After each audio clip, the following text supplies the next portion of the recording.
Hello everyone, this is just going to be a quick video on the runes you should be running on Irelia since patch 8.23. I will also cover the rune pages that other people run, and I will also explain why I run this page that I'm showing you right now over the other ones. Obviously, I do believe that this is the best one, and the reason for that is because it's really strong in lane and actually scales really well outside of lane. Anyway, some people ask me why I take Alacrity over Bloodline. The reason for that is because Alacrity gives you 18% attack speed, and I'd rather have that 18% attack speed over the Bloodline because it might help me get a lot more autos in an all-in, and not only that, but it helps me last hit early on and also helps me not cancel auto attacks. Some people are confused on why I take Coup de Grace over Last Stand, and that is because I believe that Coup de Grace scales better than Last Stand. The reason for that is in teamfights, people's HP bars drop a lot faster, and even though Last Stand is better in lane, in teamfights, given Irelia's burst nature, it's actually better to have Coup de Grace. Another thing that people ask me about is why would you take Taste of Blood over Sudden Impact? The reason for that is because they nerf Sudden Impact. I think I average like 400 to 500 damage at most from Sudden Impact every time I run it, so it feels very insignificant, while I average over 800 plus healing per game using Taste of Blood. Sudden Impact also does not scale, whereas Taste of Blood actually has some scaling. It's also very easy to proc, and it's actually really nice to stay in hard lanes, and it's also useful in general.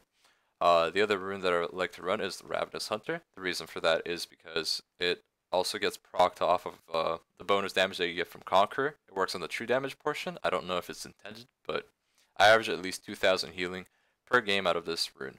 It's actually insane how much sustain it gives you and how clutch it is in team fights. It also works off of your Tiamat, and I believe it to be better than Relentless Hunter because although Relentless Hunter allows you to roam better, Ravenous Hunter means that you're able to 1v1 better, you're able to teamfight better, you're able to skirmish better.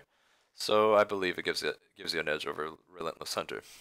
And Relentless Hunter also does not help you that much in the laning phase. Another thing that you could be running is Ghost Poro. Ghost Poro gives you free stats if you're in enemy territory or you have a Ghost Poro in enemy territory.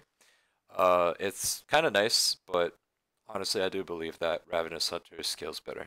For the Tertiary, I believe that attack speed is best.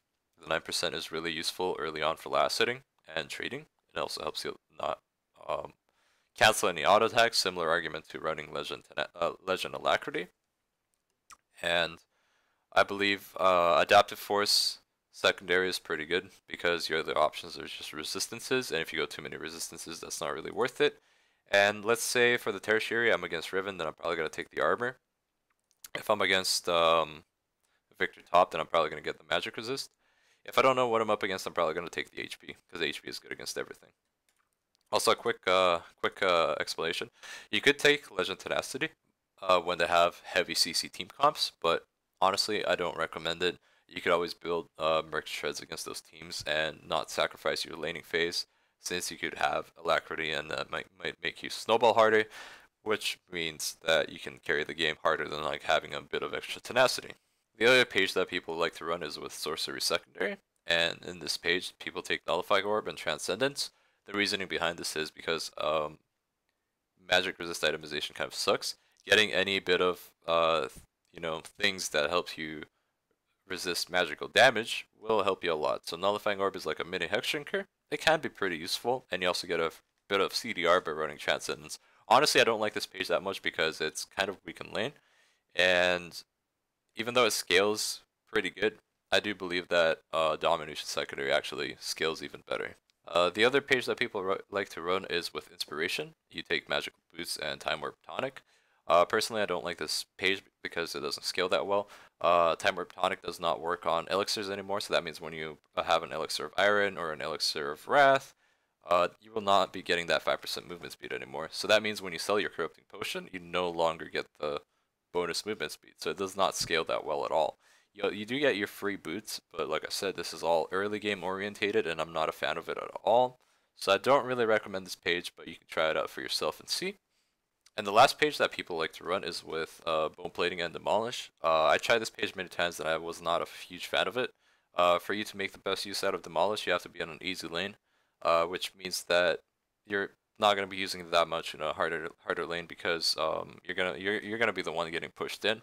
Bone plating is very useful, but you're only gonna have one defensive rune by running this page, and even though bone plating does scale decently well, demolish doesn't really help you in team fights or in a 1v1. So that's why I've dropped resolve secondary. I believe it's just not worth it anymore, and you just get better values off of running domination secondary or sorcery secondary. And I believe that domination beats sorcery because it's good in lane and it's also good outside of lane. Anyway guys, thank you for watching. I hope this video helped, and I'll see you guys in the next video. Goodbye.